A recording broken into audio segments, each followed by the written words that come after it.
That was good. I have to do, let me see. So two things that you did really good were you maintained eye contact like pretty much the entire thing. So that was really good. And then you definitely had like a nice structure to uh how you like introduced each topic and then like the research and then the benefits and everything like that. That was also really good.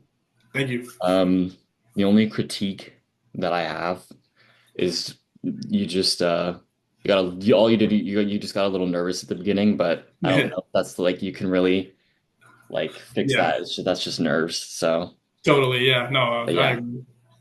so that's um Sweet. oh stop.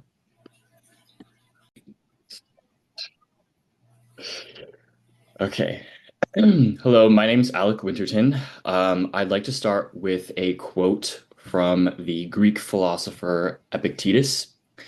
And in this quote, he says, "We have two ears and one mouth so that we can listen twice as much as we speak." Uh, I included this quote because this simple idea, it really encapsulates the idea of not only just listening, but what is needed for mindfulness. So, mindfulness is something that helps us stay grounded in the present moment. It can improve our social and emotional relationships, and it's a practice that involves focusing on the events around us and paying attention to our thoughts and feelings without immediately jumping to a reaction. By using mindfulness, we can apply concepts like active listening, being present, maintaining a non-judgmental attitude, empathy, and being self-aware. These are all very essential to not only mindfulness, but mindful communication as well. Um, Mindfulness, in essence, is the practice of being fully present and aware in the moment without judgment. When it comes to communication specifically, mindful communication means really listening and responding thoughtfully rather than impulsively or being distracted. It encourages an open, non-judgmental dialogue, which fosters mostly empathy. And I want to emphasize self-awareness because that's a huge part of it. You're not only actively listening, but you're also understanding your own thoughts as they come to you and then where they come from. Um, Mindfulness teaches us how to stay steady when we feel hurt or disappointed. And it also gives us the power to refrain from making matters a lot worse than they could be or causing unnecessary conflict. Um, it means maintaining a moment to moment awareness of our feelings, physical sensations, and surroundings. And one of the core components to mindful communication is understanding your emotions. So, both verbally and non-verbally, being present in the moment is also equally important. So, this involves staying focused in the conversation, avoiding distractions. And um, for me, activities like journaling, reading, and listening to classical music helps me clear my mind and stay present. Sometimes I feel the need to speak how I feel very strongly, but I've learned that um, usually that has a lot worse of an outcome than it does a good outcome. And I like to organize my thoughts first because it always comes out better that way. So one way I do that is I write my thoughts down, like physically, sometimes in a journal or sometimes just on a piece of paper. And this pertains usually to after I'd had an interaction or something. But when I don't have this sort of privilege to do that, I try to mentally picture myself doing that. So when I have an interaction, I'll um, while actively listening to them, the thoughts that I feel that may be a little bit too strong or a little bit unorganized, I'll just think about the way I feel and just kind of write it down in my head and then like keep that in the back. Um, so that helps me maintain the control and clarity that comes with being mindful. And a huge part of it is also maintaining a non-judgmental attitude. So this is important to not immediately label thoughts as good or bad. Instead, just observe them and try not to immediately come to a conclusion about something.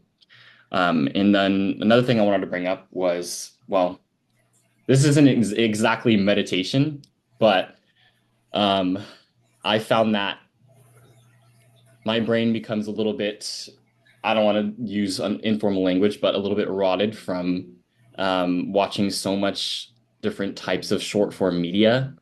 So something that I've done to be able to combat that is watching like art documentaries instead of stuff like that. I also sit down and watch old period films, or something I've been recently watching was like this one show that my mom's watching, which it's about like pre-World War II England.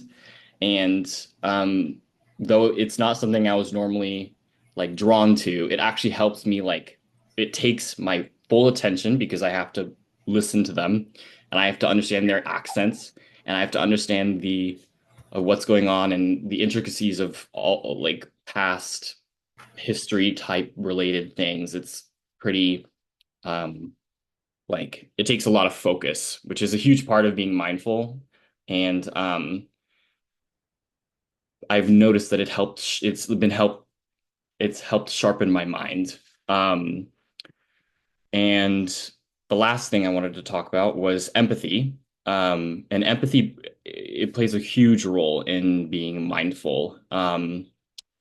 It not only about yourself, but about other people and knowing their emotional triggers or biases, or knowing your own biases and how you react to things. And um, part of knowing those things is knowing how to try to control them, and that helps move, like avoid conflict and misunderstandings.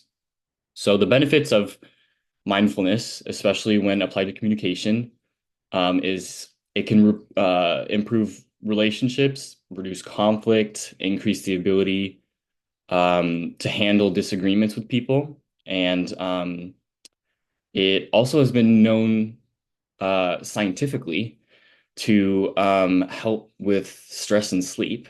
According to the American Psychological Association, um, it has incredible benefits on better focus, and enhanced cognitive flexibility.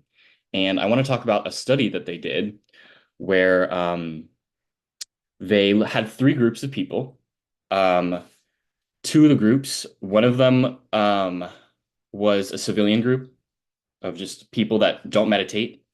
Another group was a military group that didn't meditate. And then the last group was a group of military, it was a military group that did meditate. And through, they did like an 8 week mindfulness um,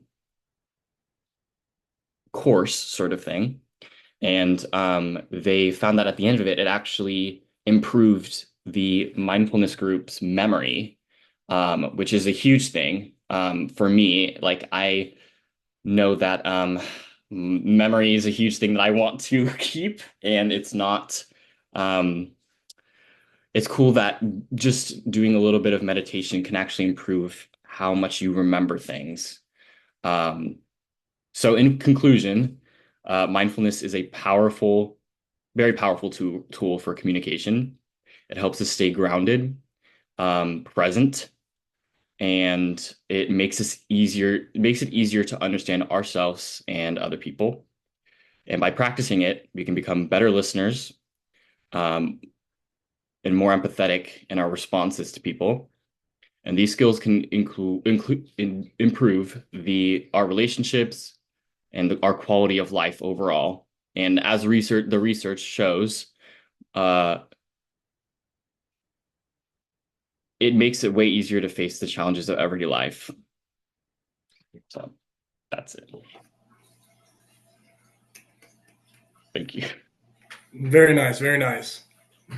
That was definitely longer than mine, and yeah, I like the information. I like that you had examples too from the what association, like the association you said in the middle of it.